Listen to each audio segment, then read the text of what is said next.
धोरण ते अलिबाग या गेल लाईनीच्या संपादनाच्या विरोधात या ठिकाणी उपोषणाकरता बाधित शेतकरी आणि त्यांना पाठिंबा देणारे कार्यकर्ते आम्ही सर्व या ठिकाणी बसलेलो आहोत।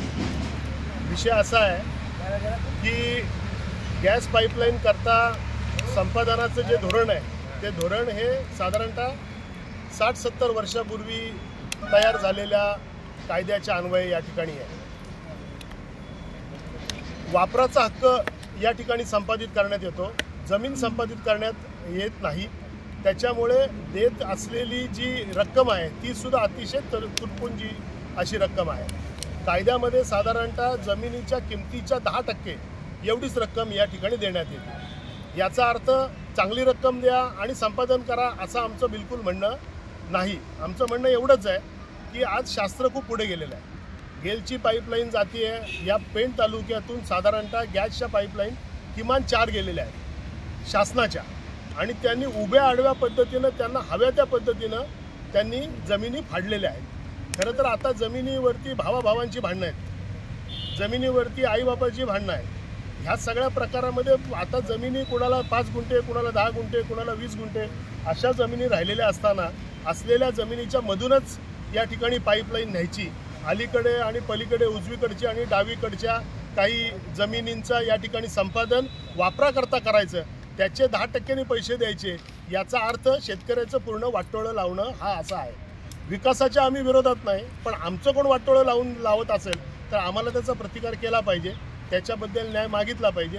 ही या आंदोलनाच्या मागची या ठिकाणची भूमिका आहे। साधारणतः 1 महिन्यापूर्वी आम्ही गेलच्या अधिकाऱ्यांशी या ठिकाणी बसलो होतो, म्हणजे बसलो बऱ्याच वेळा, पण त्या अधिकाऱ्यांना आम्ही बोलून सांगितलं की आता तंत्रज्ञान जर एवढं पुढे गेलं असेल तर शेतकऱ्यांच्या जागा उभ्या आडव्या फाडण्यापेक्षा ज्या जागा या ठिकाणी शासनाच्या ताब्यात आहेत, रस्त्याच्या कडेला सुद्धा भूसंपादनं या ठिकाणी झालेली आहेत। प्रगत देशांमध्ये अशा पद्धतीच्या पाईपलाईन टाकण्याकरता रस्त्याच्या बाजूला एक युटिलिटी कॅरिडॉर असतो, तो समजा आपल्या देशात एवढ्यात नाही होऊ शकणार, पण खाडीच्या बाजूनी जर तुम्ही ही जर पाईपलाईन जर नेलीत तर कदाचित ह्याच्या क्लिअरन्स करता गेल कंपनीला जास्त त्रास होईल, पण आमचा त्रास या ठिकाणी वाचेल।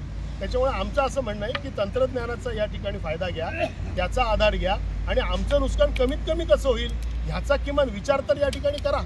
तर अशा पद्धतीची चर्चा त्या ठिकाणी झालेली आहे। ही चर्चा झाल्यानंतर जेव्हा या सर्व मंडळींनी गेलच्या अधिकाऱ्यांशी जेव्हा केली तेव्हा असं कळालं की चर्चा झाली पण कार्यवाही काही झाली नाही। त्याच्यामुळे साहजिकच आमच्या म्हणणं जर कोण जर ऐकत नसेल, म्हणजे नुसतंच ऐकत असेल आणि त्याच्यावर काही विचार करत नसेल तर त्याला विचार करायला प्रवृत्त करणं आणि आमच्या जमिनी वाचवणं, ज्या आमच्या बाबांनी दिल्यात त्या पोराला राहणं, हा या आंदोलनाच्या मागचा आमचा हेतू आहे। गेल पाईपलाईनच्या विरोधामध्ये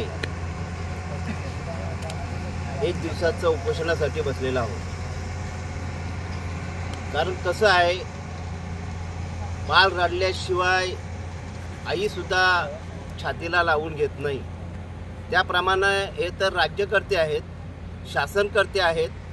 आमच्या वाडवडिलांनी समुद्र हटवून ज्या जमिनी आम्हाला तयार करून दिलेल्या आहेत, म्हणजे माझ्या आजोबांनी माझ्या वडिलांपर्यंत ठेवल्या, माझ्या वडिलांनी माझ्यापर्यंत ठेवल्या, आणि माझंही आद्य कर्तव्य आहे की माझ्या मुलाबालांपर्यंत ठेवणं।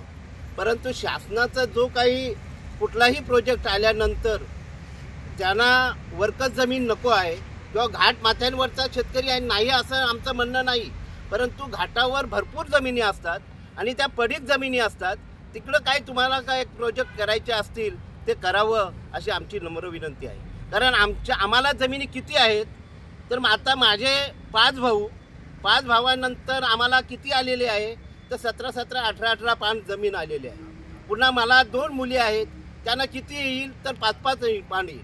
म्हणजे कुठलाही शेतकरी, आपण अल्पभूधारक बोलतो, या रायगड जिल्ह्यामध्ये सर्व शेतकरी हे अल्पभूधारक आहेत।